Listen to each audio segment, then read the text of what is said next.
Ассаламағалейкум, құрметті көрермендер. Мінекей біз қазір Регистан алаңында тұрмыз. Регистан алаңы өте осы Самарқандтың ең бір көрнекті бренді деп айтуға болады. Бұл Регистан алаңында 3 медресе орналасқан. Бірінші медресе, мына сол жағындағы медресе, бұл Ұлықбектің салдырған медресесі. Кейіннен оң жағындағы 2 медресені Жалаңтөс Бахадүр салдырды. Жалаңтөс Бахадүрді біз білеміз, бұл Әлім руынан, Төртқара деген руынан болады. Және де осы кезіндегі 1643 жылғы атақты осы Орбұлақ шайқасында өзінің 20 мың қолымен келіп, көмекке келіп, сол жоңғарының 50 мың әскерін тоқтатқан болатын. Регистан алаңы Самарқанд шаһарының тарихи және ерекше көз тартатын көрнекті орындарының бірі. Ең атақты саналатын Самарқанд алаңы 3 медреседен тұратын архитектуралық ансамблімен танымал. Олар Ұлықбек, Шердор, Тіләқари медреселері. 3 медресенің екеуі Жалаңтөс Бахадүр бұйрығымен салынады. Оның бірі Тіләқари болса, екіншісі Шердор. Регистан сөзі парсы тілінен рек, құм, стан, жер, яғни құмды жер дегенді білдіреді. Темірланның немересі Мырза Ұлықбектің кезінен бастап Регистанның жаһандық дамуы басталды. Оның аумағы мәдени, тарихи маңызға ие болды. Бұрынғы кездерде Самарқандтың тыныс тіршілігінде Регистан алаңының алған орнын Мәскеудегі Қызыл алаңмен салыстыруға болар еді. Онда сарбаздар сапқа тұрып, үкіметтің барша маңызды жарлықтары мен пәрмендері халыққа осы алаңда жарияланатын. Сондай-ақ қоғамдық келелі істерді шешу үшін шақырылатын, немесе әулиелерге тәу етіп қауымдасып құлшылық қылатын халықтық жиындардың бәрі осы алаңда өткізілетін. Сауда жәрмеңкелері үнемі өткізіліп тұратын. Себебі Самарқанд сол кезде жібек жолы жүйесіндегі маңызды қалалардың бірі болған. Темірланның бұйрығымен мұнда 14 ғасырға дейін базар болған.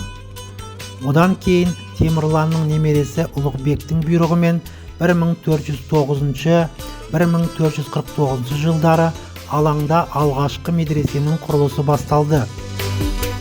Самарқандты билеген жылдары сол жерге бірінші медресе салды. 1417-1420 жылдары 3 жыл ішінде 57-81 метр өлшемінде салынған 52 худжра, яғни 100 адамға арналған бөлме болған. Олар 1917 жылға дейін пайдалануда болып жұмыс істеп тұрған. Медресе жоғары рухани орны, яғни қазіргі тілмен айтқанда университет дегенді білдіреді. Ұлықбек медресесі ғимарат ұзындығы 81 метр, ені 56 метр болатын 4 бұрыштың формасына ие. Оның әсем доғалы келбеті еңселі порталмен көмкерілген. Ғимараттың қас беті шығысқа қарайды. Орталық кіреберіс оюлы терезе торымен безендірілген. Үлкен үшкір арка түрінде жасалған. 2 бүйірлік кіреберістер бірдей контурларға ие, тек кішірейтілген өлшемдерде. Барлық 3 порталдың үстінде лоджиялар орналасқан. Ол арқылы Регистан алаңының керемет көрінісін тамашалауға болады. Бір кездері медресе ғимаратының 4 бұрышынан биіктігі шамамен 33 метрді құрайтын мұнаралар болған. Осы уақытқа дейін тек шығыс мұнаралары сақталған. Ғимараттың ішінде оның бұрыштарында үлкен дәрісханалар орналасқан. Аула 4 бұрыш түрінде 30 метрде 30 метр құраған. Үлкен тас тақтайшалармен жабылған. Ауланың айналасында шағын бөлмелері бар 2 қабатты тұрғын үйлер бар.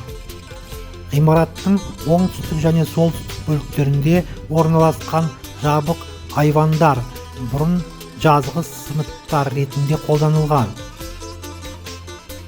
Ғимаратты безендіру кезінде сол кездегі барлық сәндік материалдар қолданылған. Мозаика, сырлы кірпіш, мәрмәр және майолика, керамикалық плиткалар. Плиткалардың ақ және көк реңктері терракоталық түсті кірпішпен үйлесімде шығыс өрнектерінің өзіндік ерекшелігі мен байлығын толықтай көрсетеді. Ғимараттың кіреберіс порталдары және әр бөлменің шеттері әртүрлі түсті мозаикалармен безендірілген. Сондай-ақ негізгі кіреберіс жұлдызды аспан түріндегі жағымды өрнекті қалыптастыратын мозаикалармен безендірілген. Ғимараттың шығыс стиліндегі әшекейлермен әсем безендірілген сәулеттік формалары Ұлықбек медресесін Орта Азияның орта ғасырлық сәулет өнерінің көптеген ескерткіштерімен қатар қойды. Бір жағында мінекей Шердор медресесі, Шердор медресесі яки Арыстанды медресе. Айбынды да сәулетті ғимарат. Оның сыртқы жағы адам таң қаларлық өрнекті жазу түзген түрлі түсті жұқа кірпіштермен қапталған. 1619-1636 жылдары Регистан алаңында салынған. Бұл алаңның батыс жағында қарама-қарсы тұрған Ұлықбек медресесінің көшірмесі, бірақ басқа пропорцияларда. Олардың арасындағы жас айырмашылығы 200 жылды құрайды. Шердордың ауданы мен өлшемдері үлкен, бірақ әрлеу жұмыстарының сапасы жағынан төмен, бірақ өзіндік ерекше белгілері бар. Шердордың шатыр жиегі айбынды аспалы дарбаза іспетті. Оның жоғары жағына аузын арандай ашып тұрған қос арыстанның бейнесі салынған. Аула ішінде мешіт пен шәкірттерге арналған құжыра бар. Сыртқы және ішкі жағынан бұл медресе сырлы кірпіштің жарқын әшекейлерімен өрнекті жазуларымен безендірілген. Қабырғалары мен мұнаралары түрлі түсті өрнектері бар мозаикалармен және араб тіліндегі Құраннан алынған үзінділермен безендірілген. Самарқанд тұрғындарының аңыз қылып айтуынша, бұл ғажайып қос медресені салдырушы Әмір Жалаңтөс батыр көрінеді. Шынында да Шердордың порталының ішкі қабырғасында парсы тілінде мынандай жазу бар. Бұл жазудың аудармасы мынандай: Әмір қолбасшы Турашыл Жалаңтөс, оның кемелдігін жеткізе мақтайтын қызыл тіл інжу маржан. Ол тұрғызған медресенің биіктігі соншалық, оның ұшы көкке тірелген.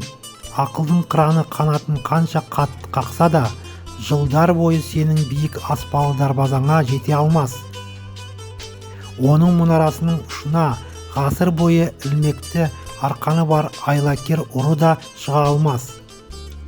Сәулетші оның аспалы дарбазаларының тізбегін жасағанда таң қалғандықтан аспан бармағын тістегендей таңданыс қызғаныш белгісі ретінде жаңа толған айды қарпып алды. Осы құрылыстың іргесін Жалаңтөс Бахадүр қалағандықтан ғимараттың тұрғызылған жылы Жалаңтөс Бахадүр жылы деп аталады. Алайда ғалымдар, тарихшылар мен қалпына келтірушілер Шердор медресесінің бастапқы келбетін қалпына келтіруге тырысса да, әрлеудің бір бөлігі қалпына келтірілмеді. Сәулет өнері бойынша медресе Ұлықбек медресесін іш жүзінде қайталайды. Яғни шаршы пішінді ішкі ауласы бар, шәкірттеріне арналған худжралар және сабақтарға арналған 2 дәрісхана бар. Оның құрылысы кезінде 17 ғасырда медресені ең заманауи деп санауға болады.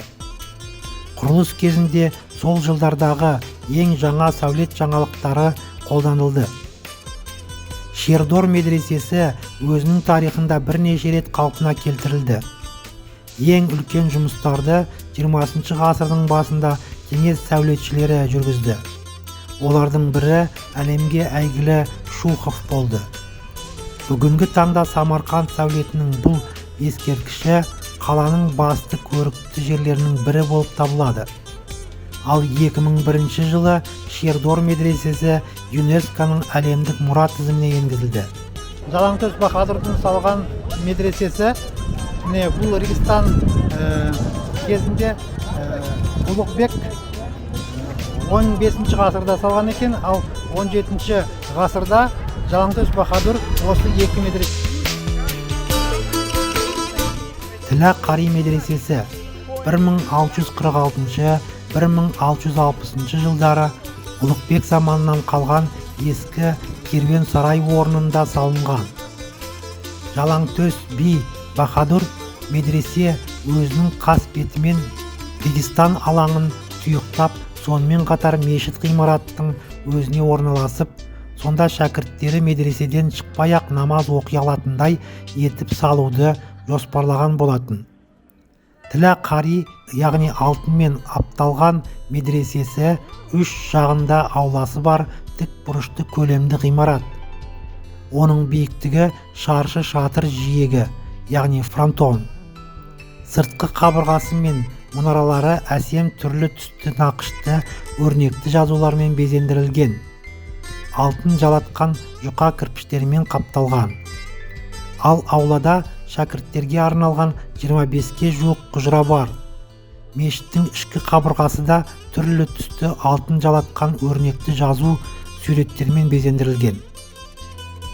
Ғимараттың негізгі қасбеті алаңға қарайды, және іш жүзінде порталдан және 2 қабатты құжыралардан және бұрыштық мұнаралардан тұратын 2 қанаттан тұрады. Аула 4 бұрышты, барлық жағынан галереялармен және тұрғын қабаттармен қоршалған. Бұл медресе алтынмен қапталған деп аталуы кездейсоқ емес.